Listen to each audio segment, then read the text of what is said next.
सबसे पहले तो मैं आप सबका और पार्टी के शीर्ष नेतृत्व का आभार प्रकट करता हूं कि मेरे जैसे एक सामान्य कार्यकर्ता को पार्टी ने 2014 में चित्तौड़गढ़ से, मैं पार्टी का उस समय आप जिलाध्यक्ष था, एक साधारण कार्यकर्ता को लोकसभा की सबसे, देश के लोकतंत्र की सबसे बड़ी पंचायत में मुझे मौका दिया और आप लोगों ने आशीर्वाद देकर लोकतंत्र की सबसे बड़ी पंचायत में मुझे भेजा और आज पार्टी ने फिर से यह अवसर दिया है और आप लोगों का आशीर्वाद हमेशा मेरे साथ रहा है। मैं हृदय की गहराइयों से आप सबका, पूरे लोकसभा क्षेत्र की जनता का और शीर्ष नेतृत्व का हृदय की गहराइयों से आभार प्रकट करता हूं। चूंकि आज मैं सुनने आया था कि सभी मुझे आज कुछ बोलने की आवश्यकता नहीं है, क्योंकि पिछले 10 वर्षों में नरेंद्र मोदी जी के नेतृत्व में आप लोगों के आशीर्वाद से मैं अपने आप को सौभाग्यशाली मानता हूं कि मैंने चित्तौड़ की धरती पर जन्म लिया। यहां के लोगों का आशीर्वाद भी मिला तो दुनिया के कुशल नेतृत्व में मुझे काम करने का भी अवसर मिला।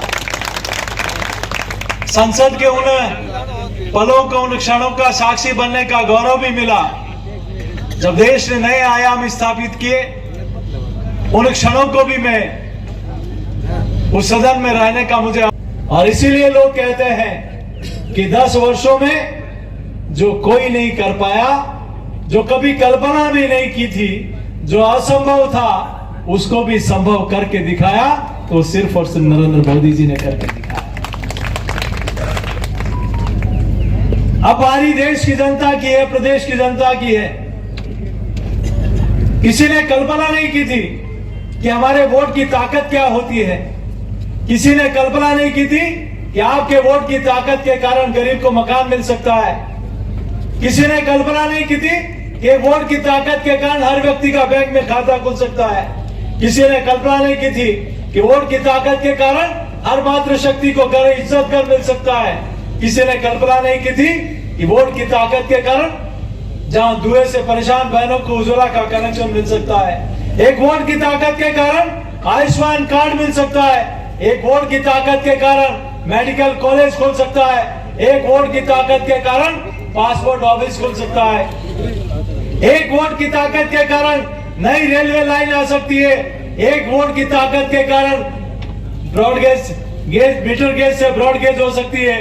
एक वोट की ताकत के कारण इलेक्ट्रिसिटी रेलवे में हो जाती है। एक वोट की ताकत के कारण अमृत स्टेशन बन जाते हैं। एक वोट की ताकत के कारण रेलवे स्टेशन पे लिफ्ट लग जाती है। एक वोट की ताकत के कारण एयरपोर्ट पे बड़ा काम हो जाता है। एक वोट की ताकत के कारण किसानों को मुआवजा खराबे का मिल जाता है। एक वोट की ताकत के कारण अफीम किसानों को लाइसेंस मिल जाते हैं। एक वोट की ताकत के कारण 4 लेन से 6 लेन बन जाता है।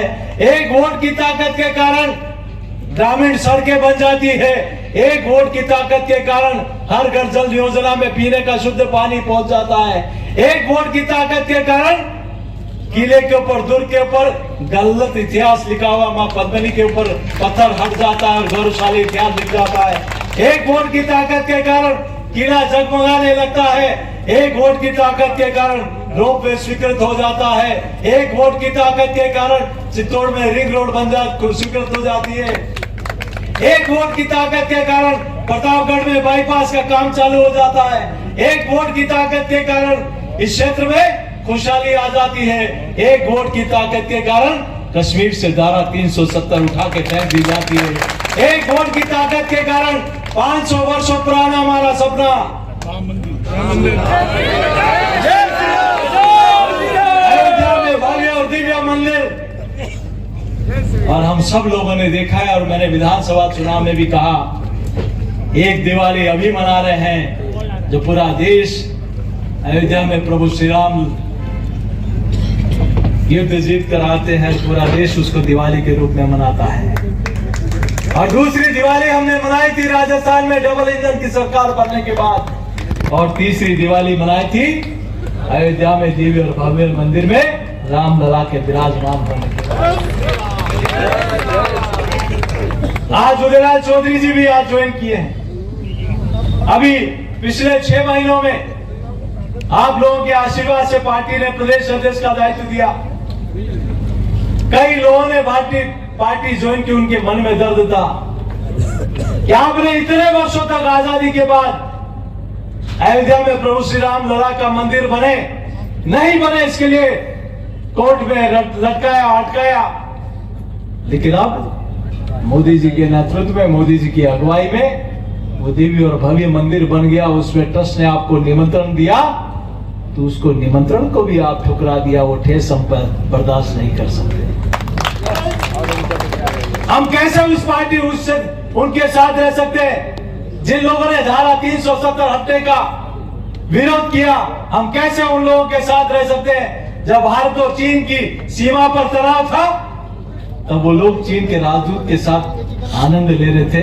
हम कैसे उन लोगों के साथ रह सकते हैं जब उनकी सरकार होते समय जब पाकिस्तान की सीमा में कोई सैनिक उतर जाता था तो उसके किडनी, आंखें, नाखून नोच के यहाँ हिंदुस्तान क्षत विक्षत शव भेज दिया जाता था?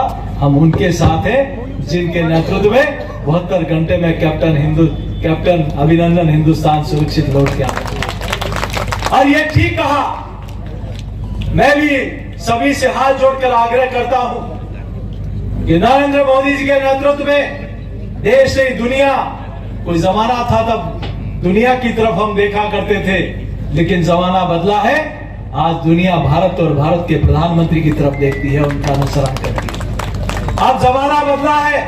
कोई जमाना था तब हम फ्रेजाइल इकोनॉमिक में, कमजोर अर्थव्यवस्था में हिंदुस्तान आता था। अब जमाना बदला है तो दुनिया की 5वीं सबसे बड़ी अर्थव्यवस्था हिंदुस्तान बना है।